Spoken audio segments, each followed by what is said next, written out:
sur la personne, si bien qu'on a fait appel à un général malien, le général Sangalé, qui dirigeait un projet de l'OIF à Conakry, un projet qui était mis en place dans le cadre de l'appui de l'OIF au processus électoral guinéen.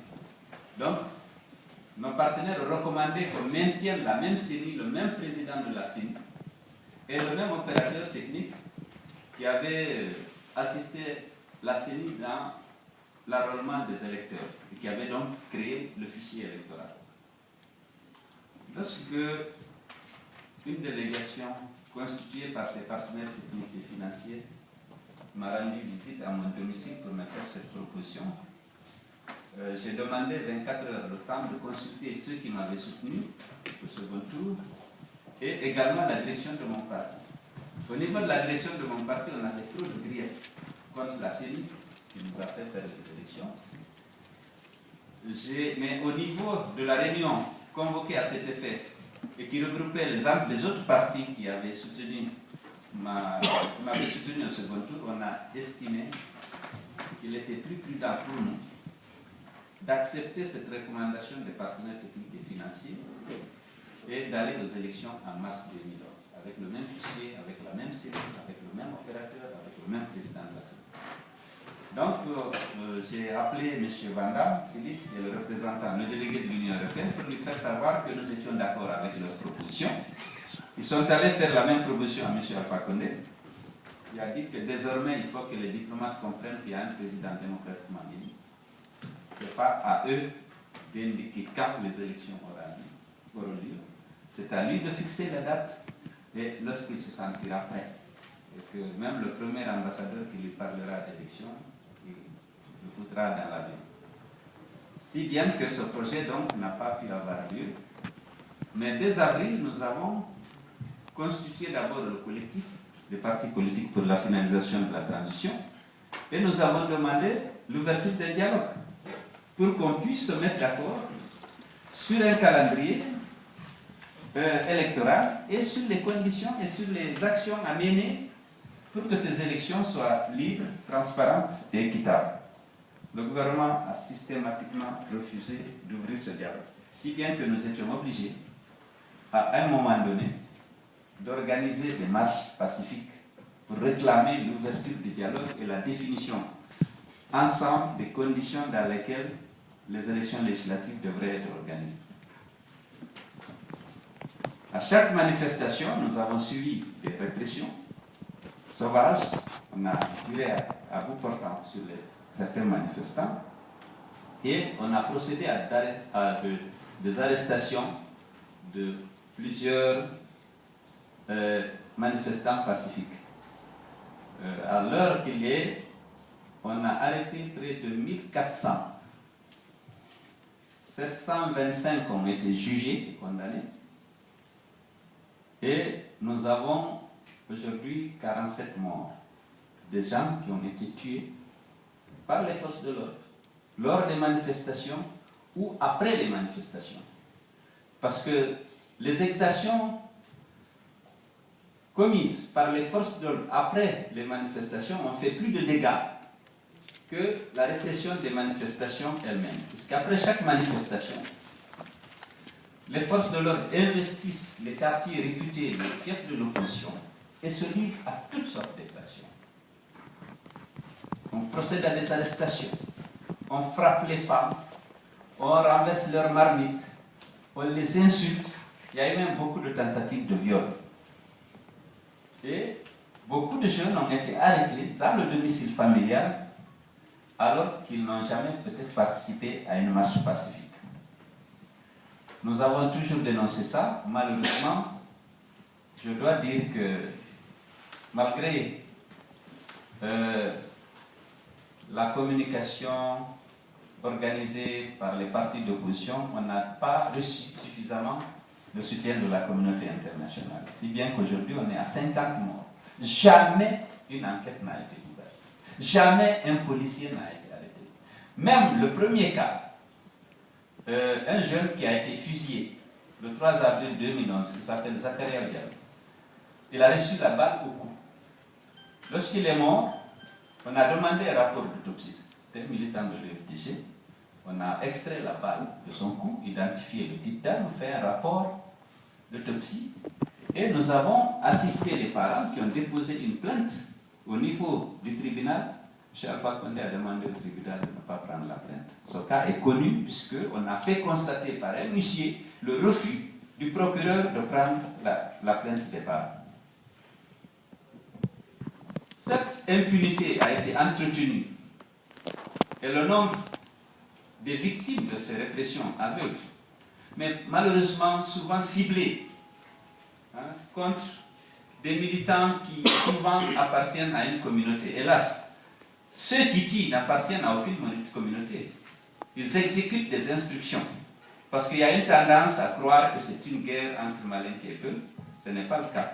Chez Lansana Kouyaté et Malinké comme Alpha Condé. Ils se battent avec nous pour le triomphe des valeurs, pour la défense des droits humains, pour l'exercice par les citoyens et les partis politiques des libertés publiques. Ce n'est pas un problème entre Peul et Malinké. Même si l'écrasante majorité, 80% des victimes, c'est des Peul, mais la force ne vient pas de nous. Elle vient d'un système. Parce que nous marchons ensemble. Ces militants marchent avec nous.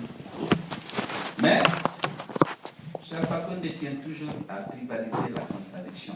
C'est ça, c'est devenu un danger, une menace sérieuse pour l'unité de la nation et pour la paix. Aujourd'hui, l'enjeu, c'est moins l'installation d'une Assemblée nationale. C'est comment sauver l'unité de la nation et préserver la paix dans notre pays.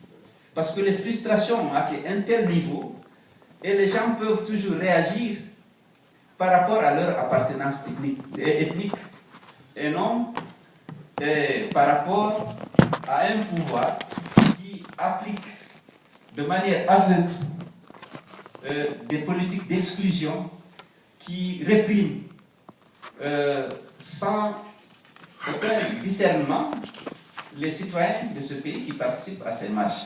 Je vous ai dit, le problème c'est qu'après les marches, il y a des expéditions punitives qui sont envoyées dans les quartiers réputés être les quartiers de l'opposition, qui sont généralement habités par des ressortissants de la communauté Peul et qui se sentent visés et stigmatisés. Il faut préciser que ce n'est pas vraiment ce n'est pas des Malinké qui le font. Cela, ça n'est plus avec nous. Les cadres les plus dynamiques du FDG, c'est des Malinké, Fodoussou Fofana, Ali Condé, le secrétaire général, Fodoussou le vice-président. Mais la manière dont Alpha gère et traite la question des manifestations laisse penser que ça ne vise qu'une communauté et que c'est comme si lui se réclamant d'une communauté, c'est comme si ça vient de toute cette communauté, alors que ce n'est pas la vérité.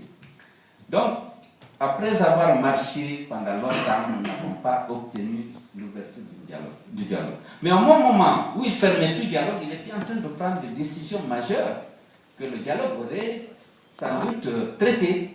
C'est ainsi que, d'abord, il remplace tous les élus locaux qui ne sont pas du RPG.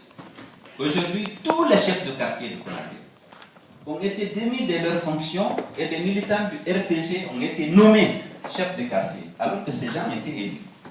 Toutes les communes urbaines qui n'ont pas accepté d'adhérer au RPG ont été dissoutes, alors que la loi n'autorise pas le président. Mais il faut savoir que les élus locaux ont un rôle important à jouer pendant les élections, parce que c'est eux qui désignent très souvent ceux qui sont membres de démembrement de la CENI. C'est eux qui désignent les membres des commissions administratives de recensement des électeurs. Donc ils ont un rôle central à jouer.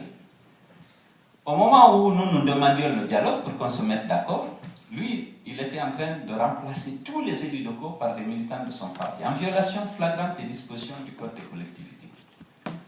Il était en train également de demander à l'administration territoriale, au préfet et au sous-préfet, de s'impliquer dans l'implantation et le rayonnement de son parti, dans un discours public. On sait en Afrique, chaque fois, les préfets aident subtilement le pouvoir en place, mais pour une fois, c'était la première fois que le président de la République demande aux préfets et aux sous-préfets de sortir de leurs réserves et de procéder à l'implantation du RPG. Vous voyez à la télévision, des préfets et sous-préfets qui rivalisent d'Arder. J'ai implanté 70 bureaux du RPG depuis le mois dernier. Et ça passe à la télévision nationale. Alors que dans l'exercice de leurs fonctions, les préfets devraient être neutres et impartiaux entre les partis politiques. Donc cette répression, les manifestations ont continué, la répression a continué dans l'impunité totale. C'est comme je vous l'ai dit jusqu'à présent, il n'y a jamais eu une enquête. On n'a jamais ouvert une information judiciaire. Rien du tout. C'est comme si le gouvernement cherchait à encourager justement la force de l'ordre à faire usage de leur arme à feu dans la répression des manifestations. Alors, pendant la manifestation du mois de mai, où il y a pratiquement une semaine de manifestation, Conakry n'a pas travaillé, et la communauté internationale s'est impliquée, on a demandé l'ouverture d'un dialogue. Des négociations ont été engagées entre le pouvoir et l'opposition. Et on a fini par nous mettre d'accord sur les conditions d'ouverture d'un dialogue auquel, pour une fois, l'opposition avait cru. On s'est mis d'accord sur un ordre du jour, ce qui n'était pas facile. Parce qu'à un moment donné, Alpha Condé a dit « Je ne négocie pas le MARC, je ne négocie pas le vote de Guinéens de l'extérieur ». Mais il y a des gens qui ont dit, si le dialogue doit s'ouvrir, c'est sur les divergences qui opposent le pouvoir et l'opposition. On n'a pas besoin de dialogue. Puisque c'est la source du conflit. Finalement, il a accepté que le dialogue s'ouvre sur 3 points. L'opérateur, Marc Savary, il faut rappeler que pendant qu'il refusait le dialogue en 2011, non seulement il a dû se remplacer les élus locaux, mais il a fait venir frauduleusement une société sud-africaine après avoir renvoyé sans motif la société Sagem, qui est devenue Morpho, sans aucune explication.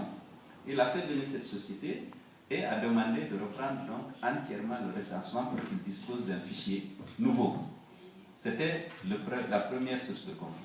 Donc on a dit qu'il faut, nous, l'opposition jusqu'à présent, a revendiqué le recrutement dans la transparence d'un opérateur compétent, capable de garder la balance égale entre les partis qui ne sera pas au service d'un parti.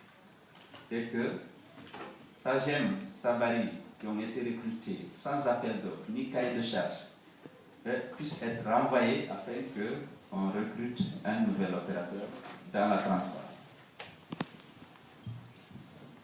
Les Guinéens de l'extérieur, la Constitution dit, parce que là aussi il y a une confusion, la Constitution dit que les Guinéens de l'extérieur participent aux élections nationales. Dans nos élections législatives, il y a un volet national, il y a un volet local. Il y a le scrutin de liste à la proportionnelle, qui est une élection nationale. Il y a le député uninominal qui est élu par la circonscription et par les électeurs de la circonscription.